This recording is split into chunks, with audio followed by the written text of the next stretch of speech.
আসসালামু আলাইকুম। কেমন আছেন সবাই? আলহামদুলিল্লাহ আমরা তো ভালো আছি। আজকে আমাদের বাসার সবাই একসাথে ইফতার করব। মানে প্রতি রোজায় আসলে আমাদের একসাথে ইফতার করা হচ্ছে না। কাজের কারণে একেকজন একেক জায়গায় থাকে। তো যেহেতু সবাই একসাথে আছি তাই ভাবলাম সবার মন পছন্দের কিছু ইফতার বানাই। তো ১ম এ আমি এখানে দুধের মধ্যে কিছুটা মোটা যে সেমাই আছে, সেই সেমাইটা একটু রান্না করে নিব। অল্প করেই করছি, কারণ মানুষই মাত্র কয়জন আমরা, যাতে বেঁচে না থাকে আর কি। অন্য একটা চুলায় ডিম সেদ্ধ বসিয়ে দিয়েছি। আমাদের জন্য তো ইফতারের প্রিপারেশন নিচ্ছি, কিন্তু আমার বাসার যে ছোট রোজদার আছে, তার জন্য তো কিছু খাবার দাবার ব্যবস্থা করতে হবে, তাই না? তো তার জন্য হচ্ছে সুপি নুডলস করে খাইয়ে দিচ্ছি। সে তো আবার ৩ বেলা খেয়ে ৫ বেলা রোজা থাকে। বোঝেন তাহলে অবস্থা। আচ্ছা, এদিকে আবার আমার সেমাই রান্নাটা অলমোস্ট হয়ে গেছে। সেমাইতে আমি শুধুমাত্র দুধ দিয়ে আর হালকা একটু লবণ দিয়ে রান্না করে নিয়েছি। কিছু ফ্রুটস ছিল ফ্রিজে, সেই ফ্রুটসগুলোই কেটেছি। এদিকে পেঁয়াজ রসুন যা যা কাটা লাগবে সব কিছু কেটে, টমেটো কেটে মশলাটা ভুনে ছোলা রান্না করার প্রিপারেশন নিয়ে নিচ্ছি।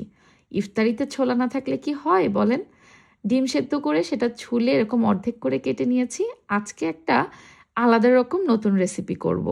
এই রেসিপিটা অবশ্য খুব একটা আহামরি নতুন কিছু না। বাংলাদেশের স্ট্রিট ফুড যারা খুব পছন্দ করেন তারা তো জানবেনই।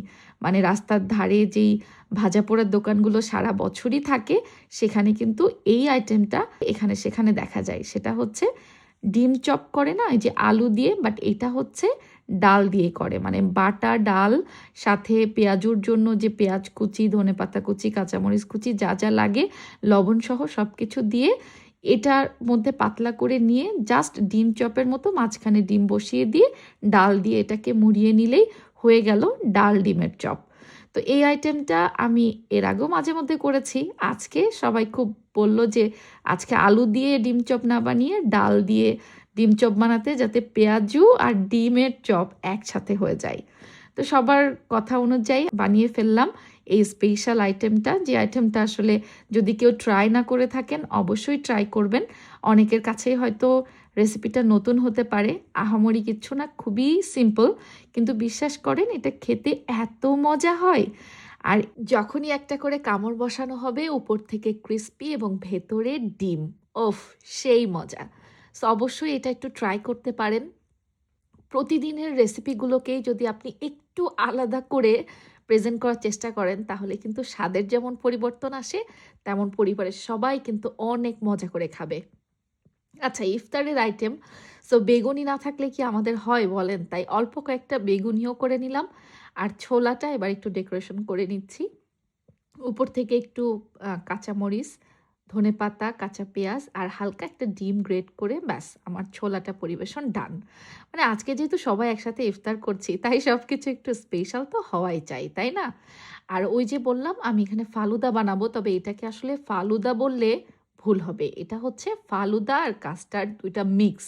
হ্যাঁ, বলতে পারেন যে ফালুদার চাচাতো ভাই আর কাস্টার্ডের মামাতো ভাই। ঠিক আছে?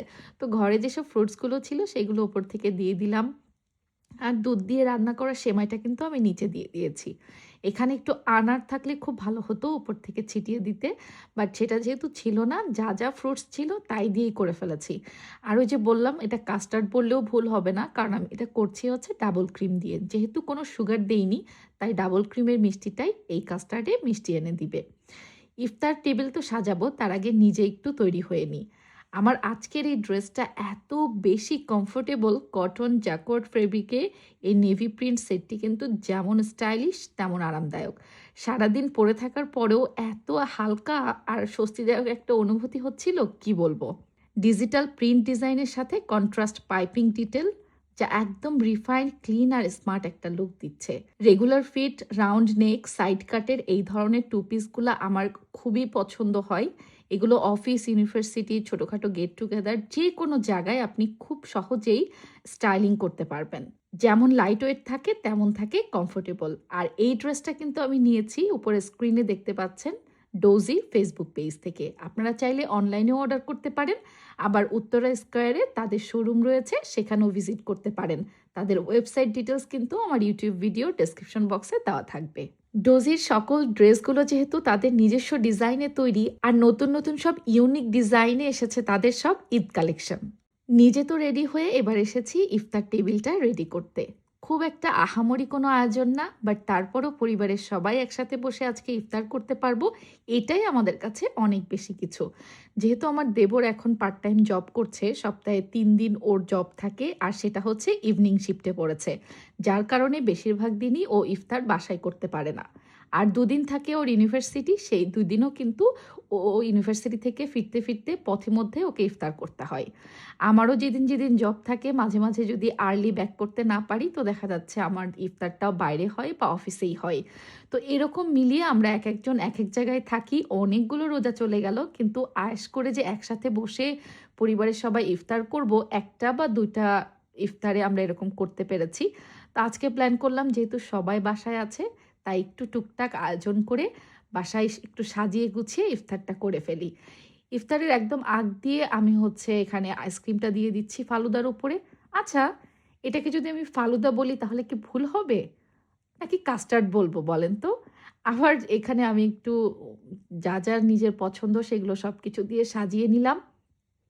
এবার আমাদের হচ্ছে ইফতার করার পালা। এবার আমি একটা কথা বলি। অনেকেই আছেন ইফতারে আসলে ভাজাপোড়া পছন্দ করেন না, একেবারে হেলদি মেনুতে চলে যান।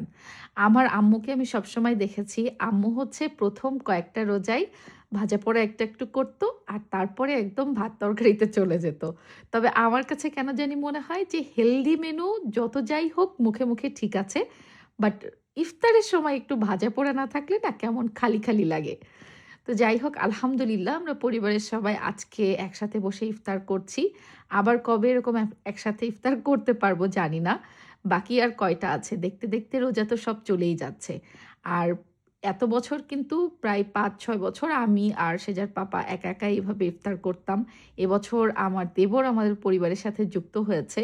ও ইংল্যান্ডে আসার পর থেকে আমাদের পরিবারটা আরেকটু বেড়েছে। তো আজকের ইফতারগুলো সবাই খুব মজা করে খেয়েছে।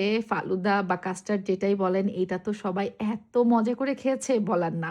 সবাই খুব পছন্দ করছিল যে এটা খুব শর্টকাট হয়েছে, বাট ডাবল ক্রিম দেওয়ার ফলে এটার কিন্তু টেস্টও অনেক ভালো হয়েছিল। ইফতারের পরে একটু চা না হলে কি হয় বলেন? তো ইফতার করতে আমি এদিকে চা বসিয়ে দিয়েছিলাম। ইতিমধ্যেই কিন্তু এটা কয়েকবার করে উতলে পড়ে যেতে লাগছিল।